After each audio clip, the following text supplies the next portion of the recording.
Hello everyone. आज इस video में डिस्कस करने वाले सैम्पल पेपर फर्स्ट का सॉल्यूशन।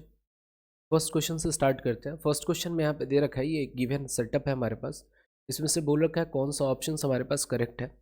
इस सेटअप की अगर बात करें, सेटअप में हमारे को दे रखा है dilute sodium hydroxide. Dilute sodium hydroxide की अगर बात करें तो ये आयंस का रिलीज करेगा, आयरन फर्निश करेगा आयंस को Na+ और हमारे पास क्या हो जाएगा OH- आयन को क्या कर लेगा, ये सॉल्यूशन में देगा। तो सॉल्यूशन में अगर हमारे पास आयंस अगर प्रेजेंट है, दैट मीन्स ये बल्ब क्या करेगा, ये स्विच ऑन हो रखा है तो बल्ब हमारा ग्लो करेगा। तो फर्स्ट ऑप्शन यहाँ पे दे रखा है bulb will not glow because electrolyte is not acidic.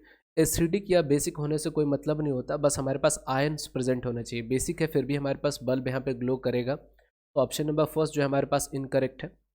Second की अगर बात करें तो बोला गया bulb will glow because sodium hydroxide is a stronger base and furnishes ions for conduction. तो ये ऑप्शन हमारे पास सही है। थर्ड ऑप्शन की अगर बात करें bulb will not glow because circuit is incomplete. ये हमारे पास फिगर देख करके आपको पता चल रहा है सर्किट हमारे पास कंप्लीट है। तो ये ऑप्शन भी, ऑप्शन नंबर थर्ड हमारे पास इनकरेक्ट है। फोर्थ नंबर की देखें तो हमारे पास बोल रखा है bulb will not glow because it depend upon the type of electrolytic solution. ऐसा कुछ भी नहीं है, कोई सा भी इलेक्ट्रोलाइट ले जो आयन का फॉर्मेशन करता है वाटर में, उसके कारण बल्ब हमारा इस सेटअप में ग्लो करेगा। तो इसके कारण हमारे पास क्या ऑप्शन नंबर 4 भी इनकरेक्ट है। तो जो सही आंसर होगा इसका कौन सा हो जाएगा, option number 2 only, that means option number C. Next question की अगर बात करें तो यहाँ पे हमारे पास अमोनिया जो है ऑक्सीजन के साथ रिएक्ट कर रहा है और नाइट्रोजन मोनोऑक्साइड का फॉर्मेशन कर रहा है और वाटर का फॉर्मेशन कर रखा है। इसमें से बोल रखा है इसमें से कौन सा हमारे पास ऑप्शन जो है करेक्ट है। फर्स्ट इसमें बोल रखा है डिस्प्लेसमेंट। तो यहाँ पे अगर देखोगे तो हाइड्रोजन क्या हो रहा है, नाइट्रोजन से हट रहा है, बिल्कुल सही है, ये डिस्प्लेसमेंट है। कॉम्बिनेशन तो कॉम्बिनेशन नहीं है, यहाँ पे सिंगल प्रोडक्ट का फॉर्मेशन नहीं हो रहा है तो कॉम्बिनेशन हो नहीं सकता। रिडॉक्स की अगर बात करें तो सोडियम से यहाँ पे नाइट्रोजन से क्या हो रहा है, हाइड्रोजन का रिमूवल हो रहा है और ऑक्सीजन का एडिशन हो रहा है। इसका मतलब हमारे पास नाइट्रोजन का क्या हो रहा है, यहाँ पे ऑक्सीडेशन हो रहा है और ऑक्सीडेशन हो रहा है तो रिडक्शन तो होगा ही। तो ये रिडॉक्स रिएक्शन भी है।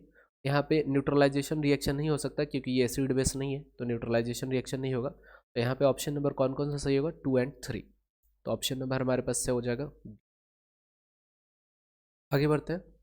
यहाँ पे बोल रखा है कैल्शियम ऑक्साइड हमारे पास है जो वाटर के साथ विगरसली रिएक्ट करता है। तो कैल्शियम ऑक्साइड की अगर बात करें हमारे पास क्या होता है, ये ऑक्सीजन वाटर के साथ क्या करेगा, अगर रिएक्ट करेगा तो हमारे पास किस चीज़ का फॉर्मेशन करेगा, कैल्शियम हाइड्रोक्साइड का फॉर्मेशन करेगा। और कैल्शियम हाइड्रोक्साइड को हम क्या बोलते हैं, स्लिग्ड लाइम, स्लिग्ड लाइम बोलते हैं। और यहाँ पे अगर बात करिए जो रिएक्शन होता है हमारा काफ़ी ज़्यादा कैसा होता है, एक्सोथर्मिक होता है, एक्सोथर्मिक होता है। अब यहाँ पे देखिए ऑप्शन की अगर बात करें तो फर्स्ट दे रखा है एंडोथर्मिक रिएक्शन, ये ऑप्शन इनकरेक्ट है। इससे क्या बनता है, जब कैल्शियम ऑक्साइड वाटर के साथ रिएक्ट करेगा तो हमारे पास स्लेग लाइम का प्रोडक्शन करेगा, ये सही है। एक्सोथर्मिक रिएक्शन होता है, ये भी सही है। और ये क्या है, एक कॉम्बिनेशन रिएक्शन है क्योंकि आप देख रहे हो दो हमारे पास रिएक्टेंट मिलकर के सिंगल प्रोडक्ट का फॉर्मेशन कर रहा है। तो ये ऑप्शन नंबर डी भी सही है। तो यहाँ पे हमारे पास क्या हो जाएगा, इसमें पूछा गया है कि इन चारों ऑप्शन में से इनकरेक्ट ऑब्जर्वेशन कौन सा है, तो ऑप्शन ए। तो ऑप्शन ए क्या होगा इस पर्टिकुलर क्वेश्चन के लिए आंसर हो जाएगा। नेक्स्ट क्वेश्चन में अगर बात करें तो यहाँ पे रिएक्टेंट और प्रोडक्ट पहचानना है गिवन रिएक्शन में। तो यहाँ पे अपने लेफ्ट साइड में क्या दे रखा है, ये हमारे पास रिएक्टेंट है और ये हमारे पास क्या प्रोडक्ट। तो ऑप्शन में अगर देखा जाए तो फर्स्ट नंबर ऑप्शन ही यहाँ पे दे रखा है कि नाइट्रोजन और हाइड्रोजन हमारे पास रिएक्टेंट है और अमोनिया जो हमारे पास प्रोडक्ट है। तो ऑप्शन नंबर ए जो होगा इसका करेक्ट आंसर होगा।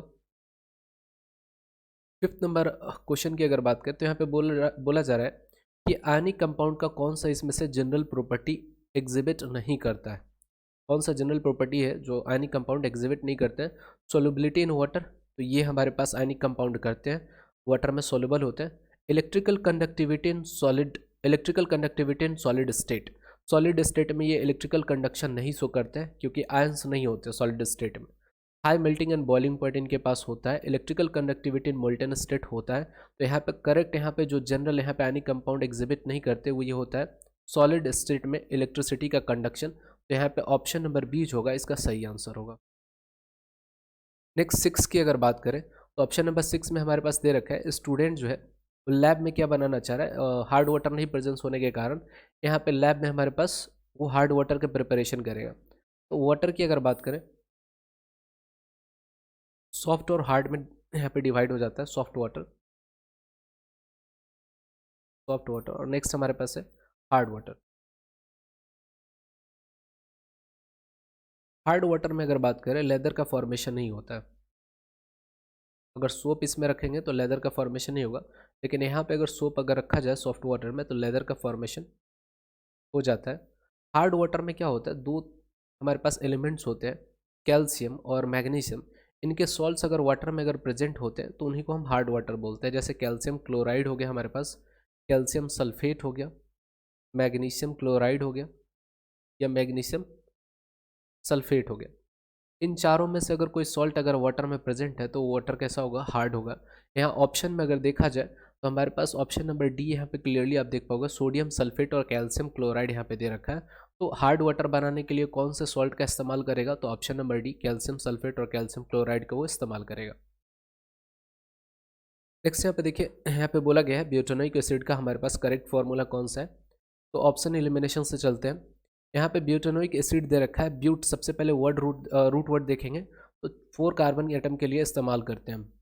यहाँ पे अगर देखा जाए तो ऑप्शन नंबर ए, सी और डी में हमारे पास 4 कार्बन है, लेकिन ऑप्शन नंबर बी में हमारे पास 5 कार्बन है, तो ये तो हो नहीं सकता। ऑप्शन नंबर बी हमारे पास इनकरेक्ट है। नेक्स्ट यहाँ पे देखते हैं, हमारे पास ब्यूटेनोइक एसिड है, मतलब हमारे पास कार्बोक्सिलिक फंक्शनल ग्रुप होना चाहिए। तो यहाँ पे देखो तो हमारे पास क्या है, हाइड्रोक्सिल फंक्शनल ग्रुप है, that means alcoholic functional group है। तो ऑप्शन नंबर सी भी हमारे पास हट चुका है। या तो हमारे पास ऑप्शन नंबर ए होगा या डी होगा। अब यहाँ पे देखते हैं ब्यूटेनोइक एसिड में अगर बात करें तो कार्बन कार्बन के बीच में सिंगल बॉन्ड होना चाहिए, लेकिन यहाँ पे क्या हमारे पास डबल बॉन्ड प्रेजेंट है, मतलब ये भी ऑप्शन हमारे पास इनकरेक्ट है। तो इसका सही आंसर क्या होगा, ऑप्शन नंबर डी। तो इस तरीके से एलिमिनेशन से भी हम क्वेश्चन कर सकते हैं, बशर्ते अपने को टॉपिक पता होना चाहिए। नेक्स्ट यहाँ पे डायग्राम की अगर बात करें तो यहाँ पे बोला गया है कि लीफ के किस सेक्शन में, यहाँ पे दे रखा है अरेंजमेंट इनसाइड द लीफ, और इस किस सेक्शन में बोल रखा है क्लोरोप्लास्ट नॉर्मली प्रेजेंट रहता है। नॉर्मली अक्सर प्रेजेंट रहता है, कई केसेस में हमारा कुछ एरिया में बहुत कम जो क्लोरोप्लास्ट होते हैं प्रेजेंट होते हैं, या कुछ अगर बात करें एपिडर्मिस में भी कई बार प्रेजेंट होता है। तो यहाँ पे एनसीईआरटी के डायग्राम के अकॉर्डिंग देखें तो ये एनसीईआरटी से ये पिक्चर लिया गया है। यहाँ पे रीज़न फर्स्ट की अगर बात करें और फोर्थ की अगर बात करें तो इसको बोला जाता है एपिडर्मिस। ये हमारा अपर एपिडर्मिस है, ये हमारे पास लोअर एपिडर्मिस है।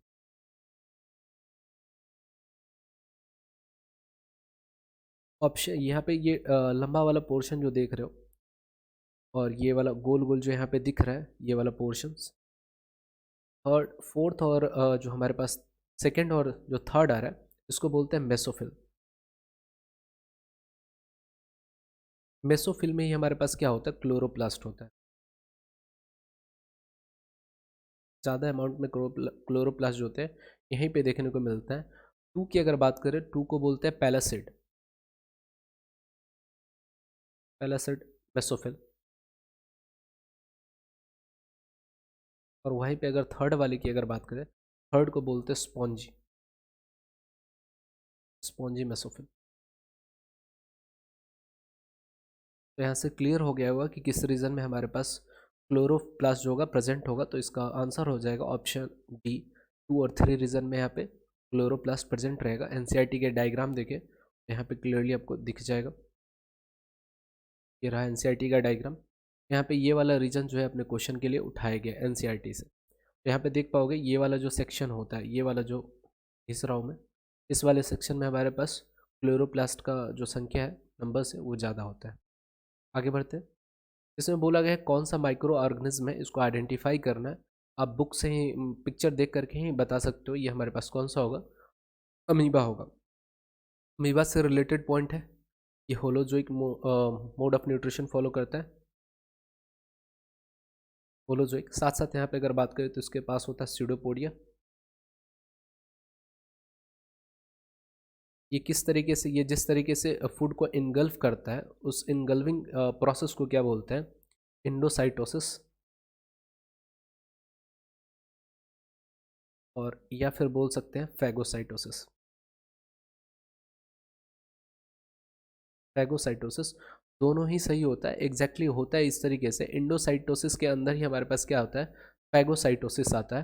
तो ऑप्शन में या तो इंडोसाइटोसिस देगा या फैगोसाइटोसिस देगा, जो भी प्रेजेंट रहेगा उसको टिक कर देना है। नेक्स्ट यहाँ पे देखिए बोला गया है structure present in the cell which is responsible for sex determination of a baby. तो सेक्स डिटर्मिनेशन के लिए हमारे पास क्या होता है, क्रोमोसोम से रिस्पॉन्सिबल होता है, तो इसका ऑप्शन क्या हो जाएगा, डी हो जाएगा। यहाँ पे अगर बात करें टोटल नंबर ऑफ क्रोमोसोम्स की, अगर बात करें स्पर्म और एग में अगर बात कर ले, तो एग में और स्पर्म दोनों में हमारे पास क्या होता है, 23 क्रोमोसोम्स होते हैं। इसमें भी हमारे पास 23 होगा, और 23 में से हमारे पास क्या होता है, एक हमारे पास सेक्स क्रोमोसोम होता है और 22 हमारे पास ऑटोजोम होते हैं। इसी तरीके से एग की अगर बात करें तो एग में भी हमारे पास क्या होगा, 22 ऑटोसोम होंगे और एक हमारे पास सेक्स क्रोमोसोम होगा। सेक्स क्रोमोसोम अगर एक की अगर बात करें तो इसमें एक्स ही होगा, और यहाँ पे अगर बात करें ये हमारे पास सेक्स क्रोमोसोम है, और ये दोनों की अगर बात करें तो ये हमारा ऑटोसोम है, ऑटोसोम बोलते हैं। सेक्स क्रोमोसोम में अगर यहीं पे अगर बात करें स्पर्म में अगर बात कर ले, तो स्पर्म में हमारे पास क्या हो सकता है, या तो एक्स हो सकता है या फिर क्या हो सकता है, वाई हो सकता है। तो यहाँ से सेक्स डिटर्मिनेशन वाला क्वेश्चन पूछा भी जा सकता है। आगे बढ़ते हैं। इसमें बोला गया है कि हमारे पास which is the correct direction of flow of electrical impulse का जो डायरेक्शन दिया गया है इसमें से करेक्ट कौन सा है। तो फर्स्ट यहाँ पे देखिए तो हमारे पास क्या होता है, डेंड्राइट होता है। डेंड्राइट से जो होता है इम्पल्स कहाँ जाता है, सेल बॉडी में जाता है। सेल बॉडी से हमारे पास एक्सोन, एक्सोन से फिर साइनेप्स, साइनेप्टिक क्लेफ्ट होता है। साइनेप्टिक क्लेफ्ट से फिर से कहाँ चला जाता है, दूसरे एक्सोन के डेंड्राइट से पास होता है। तो फर्स्ट में अगर देखें तो हमारे पास ये इम्पल्स कहाँ जा रहा है, फर्स्ट फिगर में आप देखोगे तो एक्सोन से सेल बॉडी की तरफ जा रहा है, तो ये वाला ऑप्शन गलत है, ये ऑप्शन ही पूरा पूरा गलत हो जाएगा। सेकंड बी में अगर देखें तो हमारे पास यहाँ पे भी बताया गया एक्सोन से हमारे पास कहाँ जा रहा है, ये सेल बॉडी की तरफ जा रहा है, तो ये भी इनकरेक्ट है। ऑप्शन नंबर सी में अगर बात करें तो दोनों फिगर में आप देखोगे तो हमारे पास क्या बोलेगा, सेल बॉडी से एक्सोन की तरफ जा रहा है, सेल बॉडी से एक्सोन की तरफ जा रहा है, तो ऑप्शन नंबर सी क्या है इसके लिए करेक्ट है। नेक्स्ट क्वेश्चन की अगर बात करें तो ये एनसीईआरटी का रिप्रोडक्शन चैप्टर से लिया गया ये डायग्राम है। यहाँ पे पॉइंट ए की अगर बात करें जो यहाँ पे मार्क करने के लिए दिया है, इसको क्या बोलते हैं, प्लीम्यूल बोलते हैं, प्लीम्यूल बोलते हैं। बी की अगर बात करें तो ये हमारा क्या होता है, कॉटिलेडन। कॉटिलेडन की हम क्या बोलते हैं, सीड लिप्स बोलते हैं। और ऑप्शन सी की ये वाला सी वाले पॉइंट की अगर बात करें तो इसको बोलते हैं रेडिकल। रेडिकल की अगर बात करें इसी को बोलते हैं फ्यूचर रूट, फ्यूचर रूट बोलते हैं। और जो प्लीम्यूल है इसको बोलते हैं फ्यूचर सूट। इसमें से बोला गया है पहले ए को लिखना है, बी और फिर सी है, तो इसी तरीके से देखेंगे ए वाला हमारा क्या है, प्लीम्यूल। तो प्लीम्यूल में अगर बात करें तो ये हमारे पास दो आ रहा है। नेक्स्ट वाले में अगर बात करें तो बी में हमारे पास कॉटिलेडन आ रहा है, तो कॉटिलेडन वाला ऑप्शन नंबर सी आ रहा है, तो ऑप्शन सी इसका करेक्ट आंसर होगा। नेक्स्ट यहाँ पे देखिए बोला गया है at the time of short circuit electrical current in the circuit. हमारे पास जो जब भी शॉर्ट सर्किट होता है तो इलेक्ट्रिक करंट जो होता है वो काफ़ी ज़्यादा बढ़ जाता है, तो ऑप्शन नंबर डी इसका क्या होगा, करेक्ट आंसर होगा। नेक्स्ट हमारे पास 14 नंबर दे रखा है, इसमें बोल रखा है इन द गिवन अरेंजमेंट की इज़ टेकन आउट। जो भी हमारे पास की है उसको बाहर निकाल दिया गया तो हमारे पास सर्किट इनकम्प्लीट होगा। तो यहाँ पे बोल रखा है कि अगर इस तरीके से हमारे पास दे रखा है ABCD, एक हमारे पास कार्डबोर्ड है जो रखा हुआ है, तो उसके अराउंड किस तरीके का हमारे पास अरेंजमेंट देखने को मिलता है। तो ये एनसीईआरटी का ये मैग्नेटिज्म वाला पार्ट में से ये डायग्राम वहाँ से लिया गया है। यहाँ पे अगर बात करें कोई भी अगर स्ट्रेट कंडक्टर होगा, इसमें करंट ऊपर जाए या फिर नीचे जाए तो इसके कारण जो हमारे पास मैग्नेटिक फील्ड बनेगा, मैग्नेटिक फील्ड लाइन जो होगा कैसा होगा, कंसेंट्रिक सर्कल होगा, कंसेंट्रिक सर्कल। तो यहाँ पे अगर बात करें ऑप्शन नंबर क्या हो जाएगा, ए जो होगा हमारा इसका करेक्ट आंसर होगा। नेक्स्ट यहाँ पे बात करें तो इसमें अरेंजमेंट करना है, student carries out experiment and plot VI graph है ना for this samples of nichrome wire. किसके लिए किया गया, nichrome wire with resistance R1 R2 and R3 respectively which जब द फॉलोइंग इज ट्रू। मतलब अरेंज करना है इंक्रीजिंग डिक्रीजिंग ऑर्डर में। तो सिंपल सा अगर बात करें हमारे पास इस तरीके का अगर ग्राफ रहता है, इस एक्सिस पे अगर हमारे पास v होता और इस एक्सिस पे हमारे पास i दे रखा होता है, नॉर्मली बुक में समझाने के लिए यहाँ पे जो एंगल बनता है, यहाँ पे ये जो एंगल स्लोप बनता है, इसका tan थीटा अगर निकाले तो हमारे पास किसके बराबर हो जाएगा, g/i किसके बराबर होता है, r के बराबर होता है।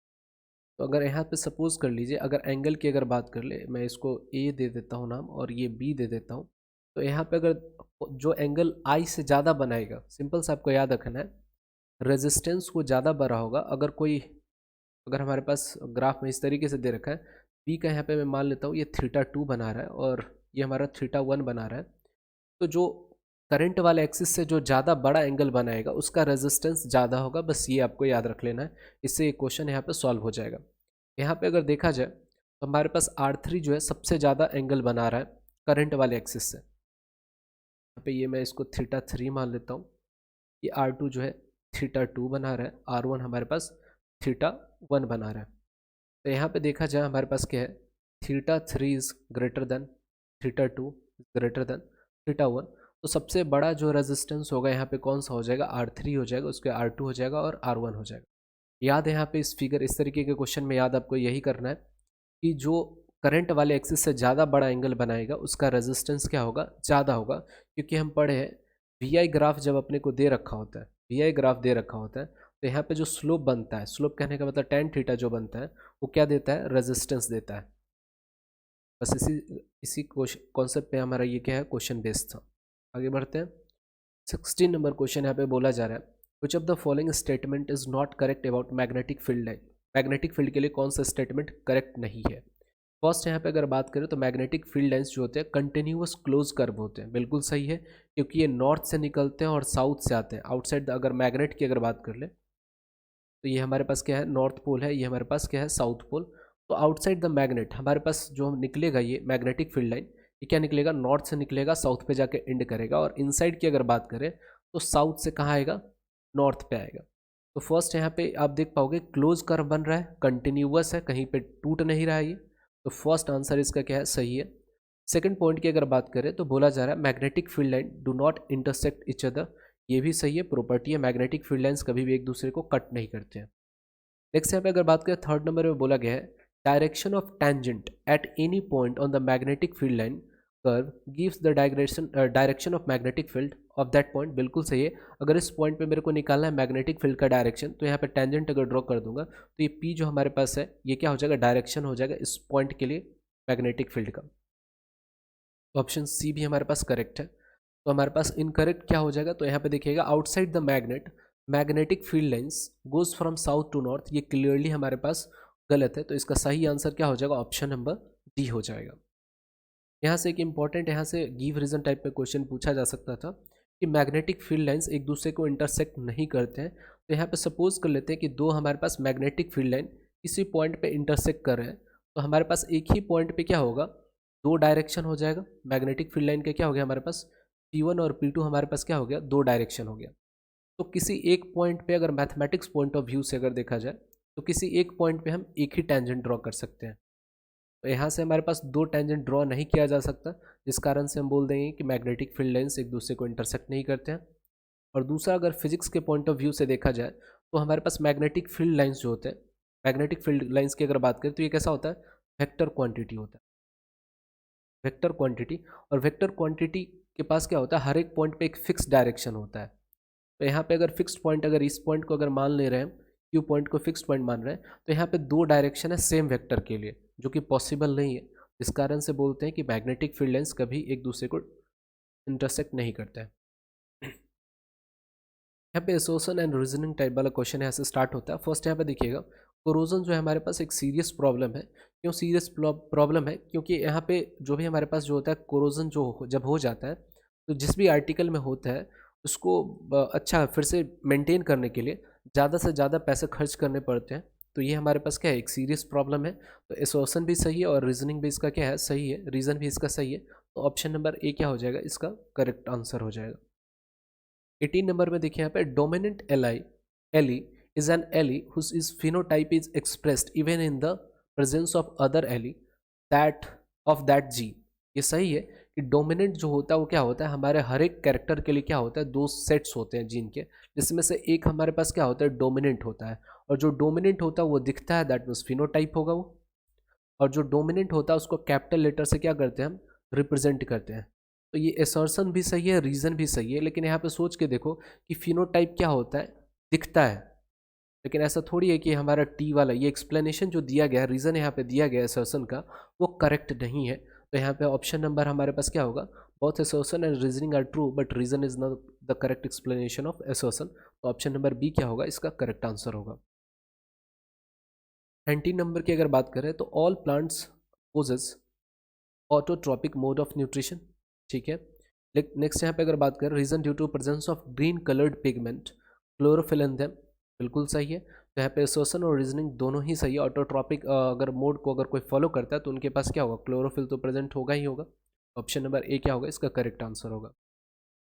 नेक्स्ट की अगर बात करें तो यहाँ पे बोला जा रहा है, magnetic field produced by A current carrying solenoid is independent of its length and cross section area. Cross section area और लेंथ से क्या होता है, ये इंडिपेंडेंट होता है। और दूसरा रीजन बोला गया, magnetic field inside the solenoid is uniform. तो रीजन तो सही है, रीजन हमारे पास सही है, लेकिन यहाँ पे magnetic field produced by A solenoid की अगर बात करें, बी इज इक्वल टू क्या होता है, म्यू एन आई होता है। यहाँ पे ये हम देखते हैं, मैग्नेटिक फील्ड जो प्रोड्यूस होता है हमारे पास सोलेनॉइड के कारण, म्यू एन आई के बराबर होता है। अगर ये याद रख सकते हो तो ये बिल्कुल हमारे पास क्या हो जाएगा, सही हो जाएगा। ऑप्शन नंबर ए क्या होगा, इसका सही आंसर होगा। 21 की अगर बात करें तो यहाँ पे देखिए हमारे पास बोला गया है कि यहाँ पे a metal is treated with dilute sulphuric acid, gas evolve collected by the method as shown in figure. यहाँ पे देखिए नेम द गैस, यहाँ पे अगर देखिए मेटल को अगर एसिड के साथ अगर रिएक्शन करवाते हैं, मेटल और एसिड, तो जो हमारे पास गैस प्रोड्यूस होगा क्या हो जाएगा, हाइड्रोजन। हाइड्रोजन जब जलता है तो कौन सा साउंड प्रोड्यूस करता है, तो पॉप साउंड प्रोड्यूस करता है। तो यहाँ पे जो हमारे पास गैस जो होगा जमा होगा, कौन सा गैस होगा, तो हाइड्रोजन गैस होगा। नेक्स्ट यहाँ पे पूछा जा रहा है नेम दिस मेथड, है ना। नेम दिस मेथड अगर बात करें तो सॉल्युबिलिटी जो होता है गैस का क्या होता है, कम होता है पानी में। तो इस मेथड से हम क्या करते हैं, सॉल्युबिलिटी वाले मेथड का इस्तेमाल करके हम क्या करते हैं, गैस को क्या कर देते हैं, सेपरेट कर लेते हैं। नेक्स्ट यहाँ पे देखिए, list any two observations when a highly reactive metal is dropped in water.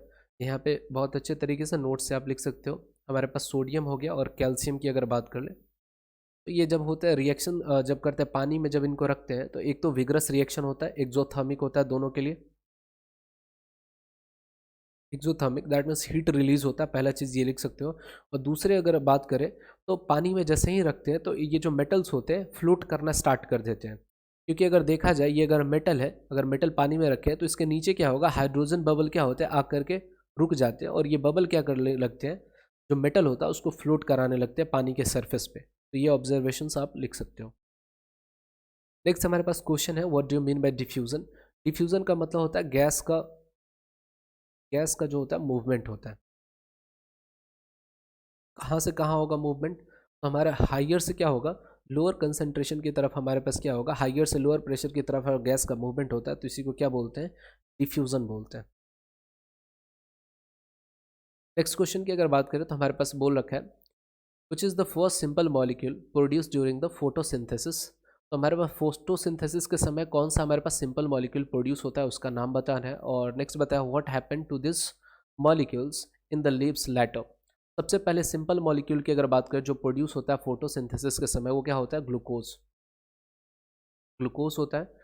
और जब हमारे पास बन जाता है ये, तो सबसे पहले क्या होता है, इस ग्लूकोज का क्या होता है, ट्रांसपोर्टेशन होता है, transportation from leaves to the other parts, है ना, ट्रांसपोर्टेशन। ट्रांसपोर्टेशन के बाद जो भी एक्स्ट्रा बच जाता है ग्लूकोज, वो किस में कन्वर्ट हो जाता है, तो स्टार्च में, है ना। तो आप यहाँ पे लिख सकते हो, आफ्टर सिंपल हमारे पास जैसे ही फूड बन जाता है उसके बाद क्या होता है, इसका ट्रांसपोर्टेशन होता है, और फर्दर जो बच जाता है वो उसका कन्वर्जन किस में होता है, ग्लूकोज से स्टार्च में इसका क्या होता है, कन्वर्जन हो जाता है। ये आंसर हो जाएगा इसका। नेक्स्ट यहाँ पे बोल रखा है एसिमिलेशन। जो भी हमारे पास क्या है फूड हम एब्जॉर्व कर लेते हैं, उसका जो यूज़ होता है सिंपल सा, वही हमारे पास क्या होता है, एसिमिलेशन। तो एसिमिलेशन का यहाँ पे डेफिनेशन लिखना है आपको। नेक्स्ट क्वेश्चन की अगर बात करें तो यहाँ पे बोला जा रहा है, draw an NEET diagram so the refraction of light through a glass prism and level the angle of incidence and angle of deviation. यहाँ पे सबसे पहले अगर बात करें तो ये सपोज कर लीजिए कि ये हमारे पास क्या है, प्रिज्म है। यहाँ से लाइट रे अगर जाएगा तो यहाँ पे परपेंडिकुलर आप खींचना नहीं भूलिएगा। ये हमारा लाइट रे जा रहा है इस तरीके से, ये क्या करेगा, ये हमारे पास एयर है और ये हमारे पास क्या होगा, ग्लास होगा। ग्लास अगर होगा ये थोड़ा सा क्या करेगा, बेंड करेगा। नॉर्मल इसका जाना चाहिए था लाइट इस तरीके से बाहर निकलना चाहिए था, एक्चुअल में ये एक्चुअल पाथ है डॉटेड लाइन, लेकिन क्या करेगा, लाइट थोड़ा सा झुक जाएगा और स्प्लिट कर जाएगा यहाँ पे। और यहाँ पे क्या होगा, फर्दर यहाँ पे अगर हम परपेंडिकुलर खींचेंगे तो इस तरीके से हमारे पास क्या होगा, बाहर निकल जाएगा। ऊपर वाला हमारे पास रेड कलर होता है और नीचे वाला हमारा कैसा होता है, वॉयलेट, वॉयलेट कलर होता है। यहाँ पे अगर बात करें, ये जो हमारे पास ये क्या है, इमर्जेंट रे है, इमर्जेंट रे है। तो इमर्जेंट रे को जब हम पीछे की तरफ क्या करते हैं, एक्सटेंड अगर करते हैं, तो ये हमारे पास क्या है, एक्चुअल पाथ है, एक्चुअल पाथ है। तो एक्चुअल पाथ और इमर्जेंट रे के बीच में बनने वाली ये जो एंगल होता है, इसी को क्या बोलते हैं, एंगल ऑफ डेविएशन। और इसको ये डेल्टा साइन के साथ क्या करते हैं, हम रिप्रेजेंट करते हैं एंगल ऑफ डेविएशन को। और यहाँ पे जो टॉप में जो एंगल बन रहा है, इसको क्या बोलते हैं, angle of prism, angle of prism. और यहाँ पे जो हमारे पास एंगल ये बन रहा है, इसको क्या बोलते हैं, एंगल ऑफ इंसिडेंस। तो इतना ही अपने पूछा जाता है। और यहाँ पे रे डायग्राम में जो हमारे पास है, ये रे का जो हमारे किस तरीके से हमारे पास लाइट ट्रैवल कर रहा है, ये एरो नहीं छोड़ना है, तो नहीं तो मार्क्स यहाँ पे कट जाता है। नेक्स्ट और में देखेंगे तो और में भी हमसे पूछ रखा है, व्हाट इज स्कैटरिंग। स्कैटरिंग क्या होता है, तो लाइट का क्या होता है, कोई भी पार्टिकल से टकरा करके क्या होता है, स्प्रेड होने का जो टेंडेंसी होता है, उसी को क्या बोलते हैं, स्कैटरिंग बोलते हैं। और यहाँ पे एग्जाम्पल के थ्रू अपने को समझाना है स्कैटरिंग। एग्जाम्पल के थ्रू बहुत सारे एग्जाम्पल ले सकते हो कि हमारे पास क्या होता है, ब्लू कलर स्काई। स्काई जो होता है हमारा कैसा होता है, ब्लू कलर होता है, क्योंकि ब्लू लाइट क्या होता है, सबसे ज़्यादा स्कैटर होता है। पार्टिकल, छोटे छोटे जो डस्ट पार्टिकल होते हैं, उनसे टकरा करके ब्लू कलर क्या होता है, बहुत ज़्यादा बार क्या होता है, वो टकराता है और फैलता है, जिस कारण से स्काई हमारा कैसा दिखता है, ब्लू कलर दिखता है। तो यहाँ से ये एग्जाम्पल आप इस्तेमाल कर सकते हो। ये एनसीईआरटी में एक कोलाइडल सॉल्यूशन वाला एग्जाम्पल है। आप इस तरीके से देखो तो होल करके यहाँ पे बता रखा है, एक कोलाइडल सॉल्यूशन ले रखा है और यहाँ पे पीछे हमारे पास एक स्क्रीन है। ऊपर से जब लाइट जला के हम देखते हैं तो ये वाला एग्जाम्पल भी आप यहाँ पे एक्सप्लेन कर सकते हो। स्कैटरिंग की अगर बात कर ले तो स्कैटरिंग जो होता है, रिले अच्छे तरीके से इसको एक्सप्लेन करके गए थे।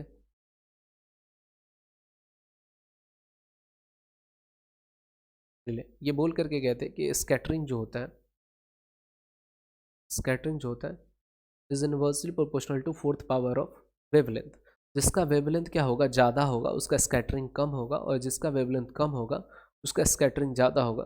तो रेड कलर में अगर बात कर ले और वॉयलेट कलर में अगर बात करें, तो स्कैटरिंग सबसे ज़्यादा जो होगा वॉयलेट का होगा। क्यों, इसका वेवलेंथ कैसा आता है, स्मॉलर वेवलेंथ। वेवलेंथ कैसा होगा इसका, स्मॉलर होगा, तो स्मॉलर वेवलेंथ होगा तो इसका स्कैटरिंग क्या होगा, ज़्यादा होगा। नेक्स्ट क्वेश्चन की तरफ आगे बढ़ते हैं। यहाँ पे देखिए, what happened to the garbage and dead animals and plants in absence of micro organism.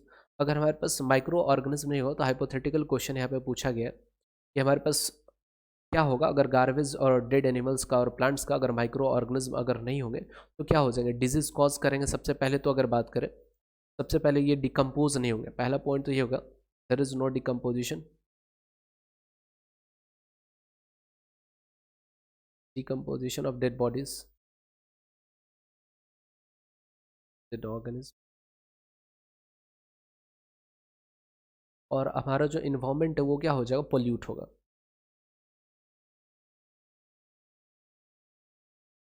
Environment gate polluted, ये आप आंसर लिख सकते हो। नेक्स्ट क्वेश्चन की अगर बात करें तो यहाँ पे बोला जा रहा है, state which of the following chemical reactions will take place or not, will take place or not with suitable reason। यहाँ पे अगर बात करें तो यहाँ पे रिएक्टिविटी सीरीज आपको याद रखना पड़ेगा। यहाँ पे अगर बात करें तो यहाँ पे ये रिएक्शन फर्स्ट नंबर हो जाएगा, क्योंकि जिंक ज़्यादा रिएक्टिव होता है कॉपर से, तो कॉपर को क्या करेगा, ये रिप्लेस करेगा। तो ये रिएक्शन पॉसिबल है, यही आपको लिखना है कि zinc is more reactive than copper, that's why this reaction is feasible, होगा ये रिएक्शन। नेक्स्ट यहाँ पे अगर बात करें तो हमारे पास आयरन है और क्या है, हमारे पास जिंक है। तो जिंक क्या होता है, आयरन से ऊपर होता है, तो ये रिएक्शन हमारे पास नहीं होगा। रिएक्टिविटी सीरीज अगर आप देखोगे तो हमारे पास जिंक ऊपर होता है, आयरन नीचे होता है, तो ये फिजिबल रिएक्शन नहीं है, ये डिस्प्लेसमेंट रिएक्शन नहीं हो सकता। थर्ड वाले की अगर बात करें तो ये वाला हमारे पास फिजिबल रिएक्शन है। यहाँ से हमारा आयरन क्या होगा, डिस्प्लेस हो जाएगा जिंक से। यही आपको लिखना है, रिएक्टिविटी सीरीज के ऊपर बेस्ड ये क्वेश्चन है। नेक्स्ट यहाँ पे देखिएगा, give reasons for the following. सबसे फर्स्ट यहाँ पे दे रखा है, shining surface of metal become dull on exposure to air and moisture. यहाँ पे क्या हो जाएगा, due to corrosion. Iron moisture अगर हमारे पास प्रेजेंट रहता है, और एयर दैट मीन्स यहाँ पे एयर का मतलब क्या होता है, ऑक्सीजन, और मॉइस्चर कहने का मतलब वाटर। वाटर और एयर ऑक्सीजन के प्रेजेंस में क्या होता है, जो मेटल होते हैं वो रिएक्ट कर लेते हैं, और जो भी मेटालिक सर्फेस होता है उसके ऊपर क्या होता है, एक फ्लेकी लेयर का फॉर्मेशन कर लेते हैं, जो क्या करते हैं, जो साइनिंग सरफेस को क्या कर लेते हैं, ट्रांजिश कर देते हैं, गंदा बना देते हैं धब्बा की तरह। तो ये किसके कारण होता है, यहाँ पे ये जो फ्लेकी लेयर बनता है इसी को क्या बोलते हैं, कोरोजन बोलते हैं, कोरोजन बोलते हैं। नेक्स्ट यहाँ पे अगर बात करें तो aluminium is extracted from its ore by electrolysis of molten ore. Because aluminium की अगर बात करें तो हाईली रिएक्टिव मेटल होता है, जो कि कार्बन से इसको क्या किया जा सकता है, रिड्यूस करके हम नहीं एक्सट्रैक्ट कर सकते। तो इस कारण से इलेक्ट्रोलाइसिस के मेथड से हम क्या करते हैं, इसको एक्सट्रैक्ट करते हैं। बस आपको इतना ही रखना है याद कि एल्युमिनियम हमारा कैसा होता है, हाईली रिएक्टिव एलिमेंट होता है। इस कारण से इलेक्ट्रोलाइसिस से इसको क्या करते हैं, एक्सट्रैक्ट करते हैं इसके ओर से। Gold is available in the native state. Gold जो होता है नेटिव स्टेट कहने का मतलब क्या होता है, फ्री स्टेट। मतलब ये ओर के फॉर्म में नहीं, ये फ्रीली क्या होगा, मिल जाता है, इसके साथ कोई इम्प्योरिटीज प्रेजेंट नहीं होता है। नेटिव स्टेट कहने का मतलब ये होता है, क्योंकि ये कैसा होता है, नोबल मेटल होता है। नोबल मेटल कहने का मतलब कैसा होता है, less reactive, very less reactive, जिस कारण से क्या होता है, गोल्ड हमारा नेटिव स्टेट में मिलता है। तो यहाँ पे लिख लोगे कि नोबल मेटल होता है, दैट मीन्स ये किसी के साथ रिएक्शन जल्दी नहीं करता है, जिस कारण से ये फ्री स्टेट में मिल जाता है।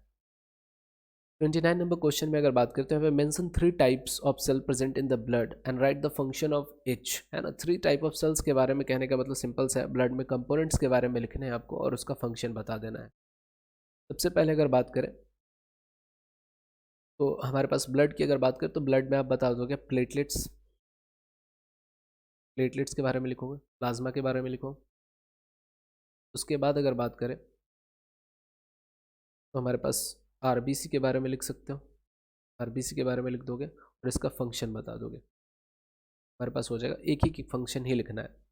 यहाँ पे अगर बात करें तो हमारे पास पूछा गया, with the help of diagram explain how exchange of gases occur leaf in the leaf of A plant. तो यहाँ पे लीफ की अगर बात करें तो हमारे पास क्या होता है, लीफ में क्या होता है, स्टोमाटा प्रेजेंट रहता है, स्टोमाटा प्रेजेंट रहता है। अब यहाँ पे आपको एक्सप्लेन इस तरीके से कर देना है कि स्टोमाटा का ओपनिंग और क्लोजिंग किस तरीके से होता है। तो जब ट्रांसपिरेशन होता है तो स्टोमाटा जो होता है ये इस तरीके से पहले क्या होता है, क्लोज रहता है, लेकिन जैसे ही ट्रांसपिरेशन होता है इसमें वाटर इंटर करता है, वाटर जैसे इंटर करेगा ये स्टोमाटा क्या होगा, फूल जाएगा, और फूलने की वजह से कैसा होगा, थोड़ा सा ये कर्व हो जाएगा। अब कर्व हो जाएगा तो ये ओपनिंग बनाएगा, और इसी ओपनिंग से क्या होता है, हमारे पास गैसेस एक्सचेंज होता है। इसी को अपने लैंग्वेज में आपको एक्सप्लेन करना है। नेक्स्ट यहाँ पे देखिएगा, मंजू यूजेस कनकेव मिरर। यहाँ पे बोला जा रहा है कौन सा मिरर है, concave mirror, for image formation of different position of object. What inferences can you drawn about the following. Object is placed at a distance of 10 centimetre from the pole. Pole से कितने दूरी पे रखा गया, 10 centimetre की दूरी पे रखा गया। कनकेव मिरर है हमारे पास, और फोकल लेंथ कितना है हमारे पास, 15 है। तो यहाँ पे हमारे पास क्या होगा, सिंपल सा आप देख पाओगे, अगर कनकेव मिरर रहता है, ये हमारे पास क्या है, फोकल लेंथ हमारे पास कितना दे रखा है, 15 सेंटीमीटर दे रखा है, और ऑब्जेक्ट हमारा 10 सेंटीमीटर पे ही रखा गया है। मतलब जो भी हमारे पास पोल है और फोकस के बीच में रखा गया है। तो यहाँ पे इमेज जो बनेगा कैसा बनेगा, वर्चुअल बनेगा। कैसा बना, पोजीशन की अगर बात करें तो पोजीशन ऑफ इमेज कहने का मतलब ऑब्जेक्ट किधर बनेगा, मिरर के ऑब्जेक्ट के साइड बनेगा या ऑब्जेक्ट के दूसरे साइड बनेगा। तो ऑब्जेक्ट के कहाँ बनेगा, ये डायरेक्टली अगर बात करें तो वर्चुअल बन रहा है, मतलब मिरर के क्या बनेगा, पीछे बनेगा। वर्चुअल की अगर बात करें तो इस केस में हमारे पास क्या होता है, जो इमेज बनता है पीछे बनता है, इमेज होगा वो पीछे बनेगा। तो यही पोजीशन ऑफ इमेज पूछ रखा है, बिहाइंड द मिरर। इसका आंसर क्या होगा, बिहाइंड द मिरर। नेक्स्ट यहाँ पे पूछ रखा है साइज ऑफ इमेज। साइज कैसा होगा, हाईली इनलार्ज होगा। वर्चुअल होगा तो मैग्निफिकेशन जो होगा क्या हो जाएगा, ग्रेटर देन 1 हो जाएगा, हाईली इनलार्ज होगा। नेचर ऑफ इमेज, नेचर की बात की जा रही है, मतलब वर्चुअल है, इरेक्ट है, रियल है। तो ये हमारे पास इमेज पीछे बन रहा है, तो ये कैसा होगा, वर्चुअल है, अगर वर्चुअल है तो इरेक्ट होगा। नेक्स्ट यहाँ पे जस्टिफाई करने के लिए आपको रे डायग्राम इसका ड्रॉ करना है, तो रे डायग्राम अच्छे तरीके से ड्रॉ कर दीजिएगा। और खासकर यहाँ पे रे डायग्राम्स में डायरेक्शन जो होता है हमारे पास पॉइंटर का, एरो हेड जो होता है उसका नहीं भूलना है। नेक्स्ट क्वेश्चन की अगर बात करें तो बोला जा रहा है पवन कनेक्टेड ए गैल्वेनोमीटर का इस्तेमाल किया जा रहा है with insulated copper wire. What happens if A bar magnet is pushed into the coil, है ना, कॉइल में। यहाँ पे देखिए सबसे पहले गैल्वेनोमीटर की अगर बात करें, गैल्वेनोमीटर की अगर बात करें तो ये डिवाइस किसके लिए होता है, डिटेक्ट करता है करंट को, करंट इन सर्किट। करंट अगर सर्किट में फ्लो कर रहा है तो इसमें क्या होगा, डिफ्लेक्शन होगा। यहाँ पे करंट मेजर नहीं करता, बस ये क्या करता है, डिटेक्ट करता है। ये काफ़ी इंपॉर्टेंट है। तो जैसा ही हम क्या करेंगे, अगर हमारे पास क्या है, ये कॉइल है, इस कॉइल में जैसे ही हम क्या करेंगे, मैग्नेट को अगर आगे की तरफ धक्का देंगे तो क्या होगा, फ्लक्स चेंज होता है। और फ्लक्स अगर चेंज होगा तो जो भी हमारा गैल्वेनोमीटर का जो कांटा होता है, निडल होता है, वो डिफ्लेक्शन शो करेगा, पुश्ड इनटू द कॉइल। तो यहाँ पे क्या होगा, galvanometer shows deflection withdrawn from inside of the coil. अगर बाहर अगर निकालेंगे तब भी हमारे पास क्या होगा, फ्लक्स चेंज हो रहा है। तो इस केस में भी क्या होगा, गैल्वेनोमीटर अभी भी क्या करेगा, डिफ्लेक्शन शो करेगा। हेल्ड स्टेशनरी, अगर स्टेशनरी अगर यहाँ पे ला करके मैग्नेट को अगर रख दिया जाएगा, यहाँ पे वेलोसिटी मैग्नेट का जीरो हो गया, तो उस केस में हमारे पास क्या हो जाएगा कि जो डिफ्लेक्शन होगा क्या हो जाएगा, जीरो हो जाएगा, कोई डिफ्लेक्शन शो नहीं करेगा। डिफ्लेक्शन क्या हो जाएगा, नहीं शो करेगा। नेक्स्ट यहाँ पे देखा है, you are given two identical looking iron bars. यहाँ पे दो आइडेंटिकल आयरन बार्स दे रखे हैं। Just this two bars, how will you identify whether any or both of this bar are magnet. यहाँ पे अगर बात करें तो मैग्नेट के चेक, मैग्नेट का जो टेस्टिंग होता है क्या होता है, रिपल्सन, है ना। सबसे पहले अगर बात करें, दोनों अगर एक दूसरे को रिपेल करेगा, इसका मतलब क्या होगा, दोनों मैग्नेट होगा। और दोनों में से कोई एक दूसरे को अट्रैक्ट करे, एक दोनों में से किसी एक दूसरे को अट्रैक्ट करेगा, इसका मतलब उन दोनों में से क्या होगा, एक हमारे पास मैग्नेट होगा। तो यहाँ पे दोनों के केस में पूछ रखा है, सिंगल के केस में पूछ रखा है, identify whether any or both. इस कारण क्या होगा, रिपल्सन और क्या हो जाएगा, अट्रैक्शन, दोनों ही आंसर हो जाएगा। ये दोनों टेस्ट करके देखेंगे, इन दोनों टेस्ट में से अगर हो रहा है, अगर रिपल्सन हो रहा है मतलब दोनों हमारे पास मैग्नेट होगा, अगर सिर्फ अट्रैक्शन हो रहा है मतलब एक हमारे पास क्या हो जाएगा, मैग्नेट हो जाएगा, और दूसरा हमारे पास आयरन बार ही रहेगा। नेक्स्ट यहाँ पे देखिए, यहाँ पे बोला गया बायोलॉजिकल मैग्निफिकेशन क्या होता है। तो पॉइजन का जो एक्यूमुलेशन होता है किसी भी ऑर्गेनिज्म में धीरे धीरे, उसको हम क्या बोलते हैं, बायोलॉजिकल मैग्निफिकेशन बोलते हैं। सपोज कर लेते हैं हमारे पास क्या है, अगर यहाँ पे टर्शियरी बोला गया, टर्शियरी कंज्यूमर मतलब क्या, कौन सा ट्रॉपिक लेवल आता है, तो fourth trophic level, trophic level. यहाँ पे अगर बात करें तो फर्स्ट में हमारे पास क्या आता है, प्रोड्यूसर्स आते हैं, उसके बाद हमारे पास primary consumer, primary secondary consumer, और नेक्स्ट हमारे पास होता है टर्शियरी कंज्यूमर। यहाँ पे प्रोड्यूसर्स को हम क्या बोलते हैं, फर्स्ट ट्रॉपिक लेवल, है ना। ये हमारे पास क्या होता है, सेकेंड ट्रॉपिक लेवल होता है। ये हमारे पास थर्ड ट्रॉपिक लेवल होता है। और ये हमारे पास क्या होता है, फोर्थ ट्रॉपिक लेवल होता है। अब यहाँ पे अगर बात कर दे तो हमारे पास क्या होता है, सपोज कर लेते हैं यहाँ पे ये बोला जा रहा है, how does it effect the organs belonging to different trophic level, particularly tertiary consumer की बात की जा रही है, मतलब जो फोर्थ ट्रॉपिक लेवल पे है उस तरीके से किस तरीके से देखा जाए। तो यहाँ पे सपोज कर लेते हैं कि हमारे पास, सपोज कर लेते हैं ये हमारे पास फिश है, जैसे छोटा सा एग्जाम्पल लेकर के देखते हैं। अगर ये हमारे पास क्या है, ये कोई ऑर्गेनिज्म है, पॉइजनस ऑर्गेनिज्म है, और फिश इसको खाती है, तो फिश के अंदर पॉइजन आएगा। कोई दूसरा ऑर्गेनिज्म क्या हो रहा है, इस पॉइजन फिश को, इस जैसे पॉइजन फिश को दो चार फिश को खाता है, तो उसके अंदर क्या होगा, और ज़्यादा क्या हो जाएगा, इस तरीके का मटेरियल जो पॉइजनस मटेरियल है उसका एक्यूमुलेशन होगा। अगर इसको ह्यूमन बींग अगर खाता है, तो ह्यूमन बींग अगर कंज्यूम करेगा तो इस तरीके की क्या होगा, बहुत सारे बड़े मछली की अगर बात करें तो बहुत सारे बड़े मछलियों को क्या करेगा, ये डाइजेस्ट करेगा, मतलब यहाँ पे कंज्यूम करेगा बहुत सारे बड़े मछलियों को। तो यहाँ पे बहुत सारे बड़े मछली की अगर बात करें, उनके अंदर क्या होगा, बहुत सारा पॉइजन कंटेंट होगा, और अल्टीमेटली क्या होगा, ह्यूमन बीइंग में ज़्यादा अमाउंट में क्या करेगा, एक्यूमुलेट करेगा। तो यही आपको एग्जांपल के थ्रू समझा देना है और ये बता देना है कि अगर फोर्थ ट्रॉपिक लेवल की अगर बात करें तो फोर्थ ट्रॉपिक लेवल में जो एक्यूमुलेशन होगा, बायोलॉजिकल मैग्निफिकेशन जो होगा बहुत हाइयर लेवल पे होगा, और जो लोअर ट्रॉपिक लेवल होगा उनमें तो क्या होगा, बायोलॉजिकल मैग्निफिकेशन थोड़ा कम होगा। लेकिन हायर जैसे जैसे ट्रॉपिक लेवल बढ़ेगा उस तरीके से जो हमारे पास एक्यूमुलेशन होता है पॉइजन का, दैट मीन्स बायोलॉजिकल मैग्निफिकेशन, इसका लेवल जो होगा बढ़ते चला जाएगा। ये आपको लिखना है। नेक्स्ट यहाँ पे 34 नंबर क्वेश्चन में देखिएगा, यहाँ पे बोला गया है एन ऑर्गेनिक कंपाउंड ए, है ना, widely use for preservation of pickles. Pickles को प्रोटेक्ट मतलब लंबे समय तक प्रोटेक्ट करने के लिए क्या किया जाता है, इस्तेमाल किया जाता है। और मॉलिक्यूलर फार्मूला इसका इस तरीके से दे रखा है C2H4O2। और ये कंपाउंड जो होता है reacts with ethanol and forms a sweet smelling compound. बोला जा रहा है ये इथेनॉल के साथ रिएक्ट करता है और स्वीट स्मेलिंग कंपाउंड बनाता है बी। अब यहाँ पे सिंपल सा आपको ये बताया था, स्वीट स्मेलिंग कंपाउंड जैसे ही बोला दैट मीन्स एस्टर का ये फॉर्मेशन कर रहा होगा, एस्टर का फॉर्मेशन कर रहा होगा। अगर एस्टर में अगर एक कंपोनेंट इथेनॉल है तो दूसरा कंपोनेंट हमारे पास क्या होगा, ये कार्बोक्सिलिक एसिड।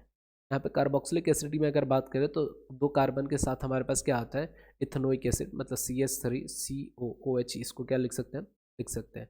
मतलब हमारे पास कंपाउंड ए की अगर बात करें हमारे पास क्या आ गया, आइडेंटिफाई कंपाउंड ए, तो ये हमारे पास क्या होगा, इथेनोइक एसिड।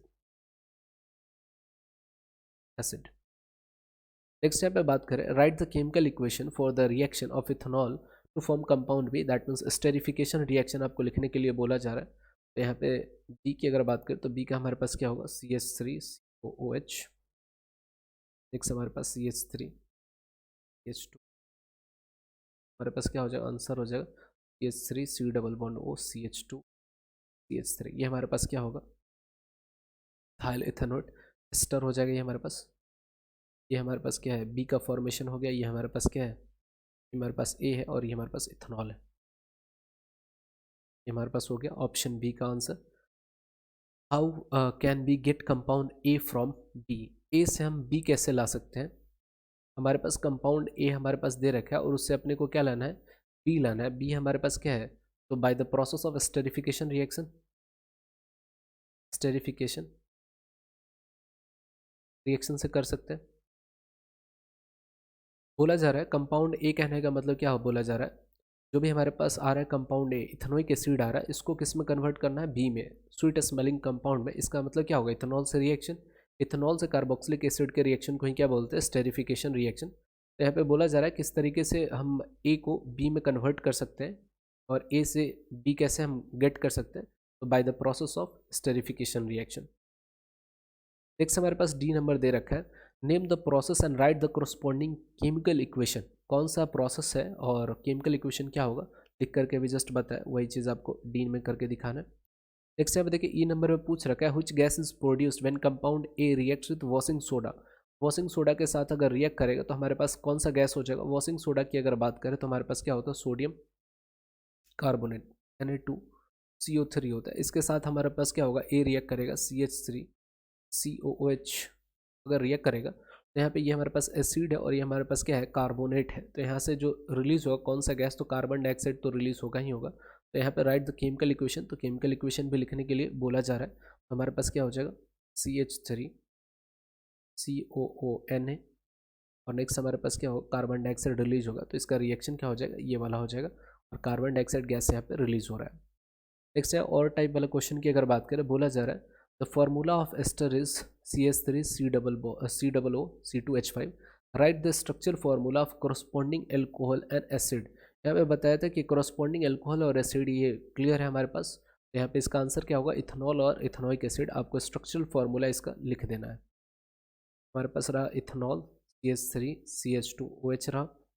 नेक्स्ट हमारे पास CH3OOH, ये हमारे पास स्ट्रक्चरल फार्मूला इसका लिखना है। आप अच्छे तरीके से एक्सपैंड करके इसको लिख करके दिखा सकते हो।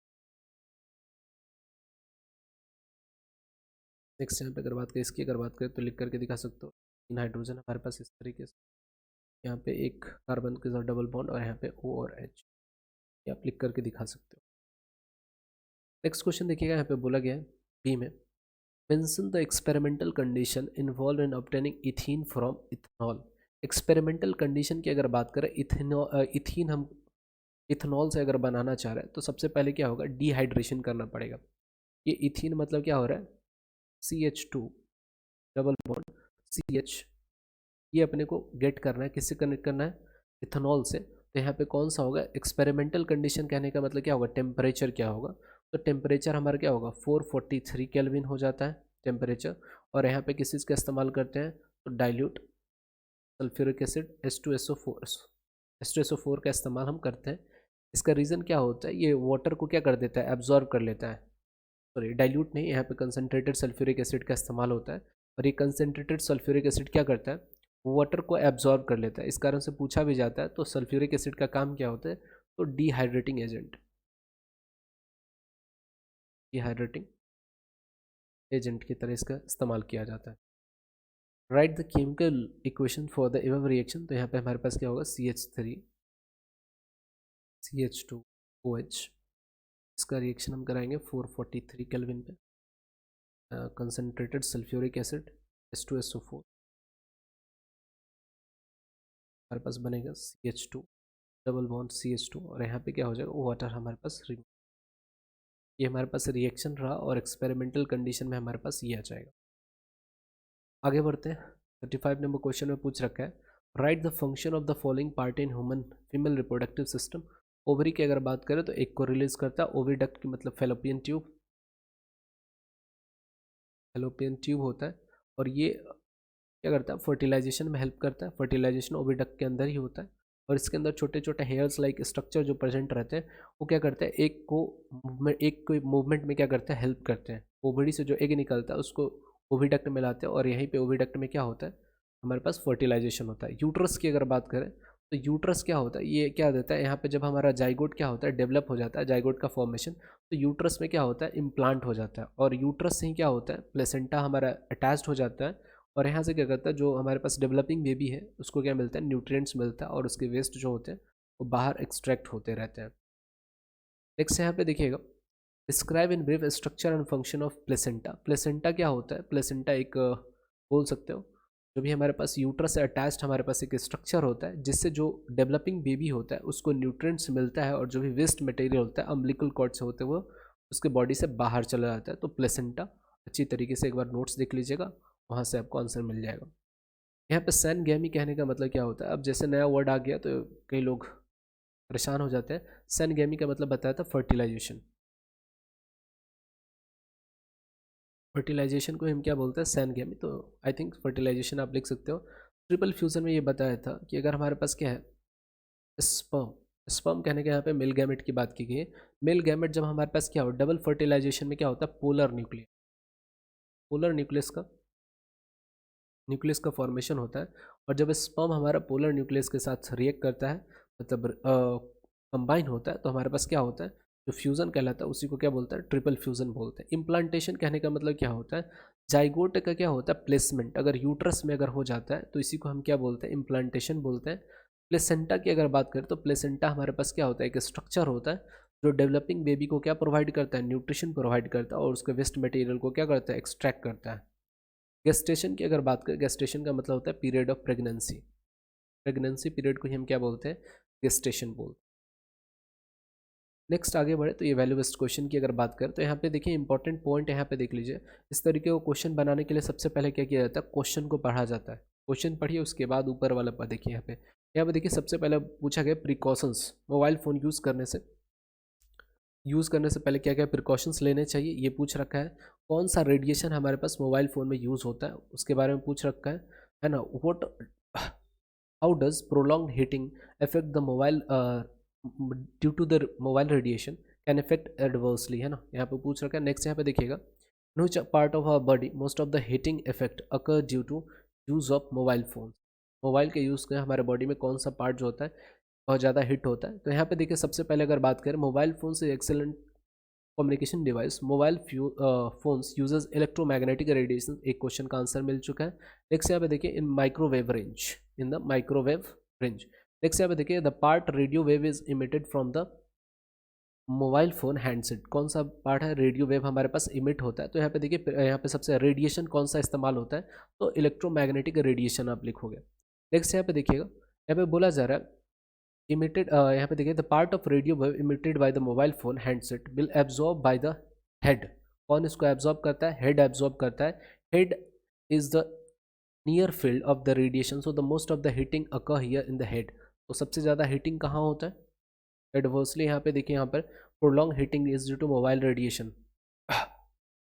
यहाँ पे देखिएगा ये पूछ रखा है how does prolonged heating effect due to mobile heating और एडवर्सली कैन इफेक्ट, और दूसरा पूछ रखा है in which part of our body. तो ये कौन सा हो जाएगा? इसका आंसर क्या हो जाएगा? हेड हो जाएगा। क्लियरली ऊपर से मिल रहा है। नेक्स्ट यहाँ पे देखिएगा, यहाँ पे बोल रखा है temperature in the internal ear brain increases by 1 degree और more the adversely effect the functioning of this organ since this have fluid cavities. जो भी हमारा अगर बात करें ईयर की, अगर बात कर लें या ब्रेन की अगर बात करें, तो इसमें क्या होता है? फ्लूइड्स प्रेजेंट होते हैं और जिनका फंक्शन क्या होता है? एडवर्सली इफेक्ट होता है किनके कारण? वेव्स के कारण। But the prolonged heating effect can alter the brain functioning and hearing ability को क्या कर सकता है? ये चेंज कर सकता है। हार्मफुल इफेक्ट की अगर बात करें तो pre mature cataract. Pre mature cataract कहने का मतलब क्या होता है? देखने में जो कैटरेक्ट जो हमारे पास क्या होता है, आई में जो डिफेक्ट आता है, जिसके कारण मोतियाबिंद जिसको बोलते हैं, तो ये प्री मैच्योर कहने का मतलब लोअर एज में ही क्या होता है? कैटरेक्ट देखने को मिलता है। Confusion and loss of memory, आप ज़्यादा कुछ रिटेन नहीं कर पाते हैं। ये सब हमारे पास क्या होता है? फ़ोन के यूज़ के कारण होता है ये सब। तो ये वैल्यू बेस्ड क्वेश्चन है। इस तरीके के क्वेश्चन को बनाने के लिए सबसे पहले क्वेश्चन पढ़िए, फिर ऊपर का जो गिवन डेटा है उसको पढ़िए, वहीं से आपको आंसर लिखना होता है। क्वेश्चन नंबर 37 की अगर बात करें तो यहाँ पे देखिए रिएक्टिविटी सीरीज अपने को दे रखा है। यहाँ पे देख लीजिए, सबसे पहले बोला है टॉप मेटल यहाँ पे दे रखा है, ये सॉल्यूशन में डिस्प्ले से ये दे रखा है। सबसे पहले यहाँ पे देखिए फर्स्ट क्वेश्चन पूछ रखा है name the metal which reacts with steam but not with hot water. तो स्टीम से कौन कौन रिएक्ट करता है? हमारे पास कैल्शियम, मैग्नीशियम, एल्युमिनियम की अगर बात कर ले और इवन जिंक की अगर बात करें तो ये किससे रिएक्ट करता है? स्टीम के साथ रिएक्ट करता है, हॉट वाटर के साथ ये रिएक्ट नहीं करते। तो इतना याद कर ले, मैग्नीशियम, एल्युमिनियम, जिंक और आयरन ये स्टीम से क्या करते हैं? रिएक्ट कर लेते हैं। नेक्स्ट यहाँ पे देखिए what happens when calcium react with nitric acid, है ना। What is the method use to extract metal in presence top of the reactivity series. यहाँ पे देखिए कैल्शियम जब हमारे पास क्या होगा? नाइट्रिक एसिड के साथ रिएक्ट करेगा। तो यहाँ से बहुत अच्छा पूछ रखा है हमारे पास क्वेश्चन। तो यहाँ पे जनरली क्या होता है? मेटल का यहाँ पे रिएक्शन किसके साथ हो रहा है? एसिड के साथ हो रहा है। तो जनरली हमारे पास दिमाग में चल रहा हो कि हाइड्रोजन गैस यहाँ पे प्रोड्यूस होगा, बट यही हमारे पास क्या होता है? इसका डिसएडवांटेज होता है। यहाँ पे एक्सेप्शन होता है। नाइट्रिक एसिड जो होता है किस तरह एक्ट करता है? ऑक्सीडाइजिंग एजेंट, ऑक्सीडाइजिंग एजेंट की तरह इस्तेमाल होता है। तो यहाँ पे हाइड्रोजन गैस हमारे पास प्रोड्यूस नहीं होगा। पहला चीज़ तो ये लिखना है कि हाइड्रोजन गैस यहाँ पे प्रोड्यूस नहीं होगा। दूसरा यहाँ पे देखिए जो एक्सट्रैक्शन करने के लिए जो ऊपर का हमारे पास जो हाईली रिएक्टिव मेटल्स होते हैं उनको एक्सट्रैक्ट करने के लिए क्या किया जाता है? इलेक्ट्रोलाइटिक मेथड का इस्तेमाल किया जाता है। द मेथड यूज, तो इलेक्ट्रोलाइटिक मेथड का इस्तेमाल करते हैं। नेक्स्ट यहाँ पे देखिए which of the following metal exist in their native state in nature. Native state मतलब फ्री स्टेट में मिलता है। तो यहाँ पे कॉपर भी मिलता है, Au गोल्ड भी मिलता है और Ag जो होता है ये सारे फ्री स्टेट में मिलते हैं। बट यहाँ पे सबसे ज़्यादा जो करेक्ट आंसर होगा इसमें आपको चारों में से सबसे Au गोल्ड लेना है। गोल्ड की अगर बात करें तो गोल्ड हमारा क्या होता है? नेटिव स्टेट में मिलता है। वैसे कॉपर भी मिलता है, Ag भी मिलता है, लेकिन चारों ऑप्शन में सबसे ज़्यादा सूटेबल हमारे पास गोल्ड है, तो गोल्ड इसका आंसर हो जाएगा। नेक्स्ट यहाँ पे 38 नंबर क्वेश्चन की अगर बात करें तो यहाँ पे पूछा जा रहा है कि हमारे पास टेबल दे रखा है, मेल और फीमेल में दे रखा है। जो भी हमारे पास गैमेट्स होते हैं उसमें इतने पेयर क्रोमोसोम होते हैं। ऑटोसोम हमारे पास 22 पेयर होते हैं, मेल और फीमेल दोनों में। और यहाँ पे एक हमारे पास क्या होता है? एक पेयर सेक्स क्रोमोसोम होते हैं। व्हाट इज सेक्स डिटर्मिनेशन पूछा गया। तो जो भी हमारे पास अनबॉर्न चाइल्ड होता है उसके सेक्स के बारे में अगर उसके सेक्स को अगर डिटरमाइन करते हैं with the help of chromosomes, तो उसी को क्या बोलते हैं? सेक्स डिटर्मिनेशन बोलते हैं। What is the sex chromosome in males. Males में सेक्स क्रोमोसोम क्या हो सकता है? तो या तो एक्स हो सकता है या फिर हमारे पास क्या हो सकता है? वाई हो सकता है। What are the sex chromosome in female. तो फीमेल में हमारे पास सेक्स क्रोमोसोम क्या होगा? एक्स होगा, दूसरा भी एक्स होगा। पेयर्स की अगर बात करें तो एक्स एक्स होगा। अगर सेक्स क्रोमोसोम की अगर बात करें तो सिर्फ एक्स होगा। उसी तरीके से मेल्स में अगर बात करें पेयर में, तो एक पेयर में क्या होगा? एक अगर एक्स होगा तो दूसरा वाई होगा। या फिर हमारे पास क्या होगा? एक सिंगल की अगर बात करें तो दोनों में से कोई एक एक्स हो सकता है, दोनों में से कोई एक वाई हो सकता है। It is father is the father responsible for sex of a child. बिल्कुल सही। जो चाइल्ड का जो सेक्स होता है वो किसके ऊपर डिपेंडेंट होता है? फादर के सेक्स क्रोमोसोम पे डिपेंडेंट होता है। इसको आसानी से आप क्या कर सकते हो, सेक्स डिटर्मिनेशन वाला जो क्वेश्चन होता है उसको फिगर के मेथड से आप दिखा देना यहाँ पे, वो ज़्यादा बेटर होगा।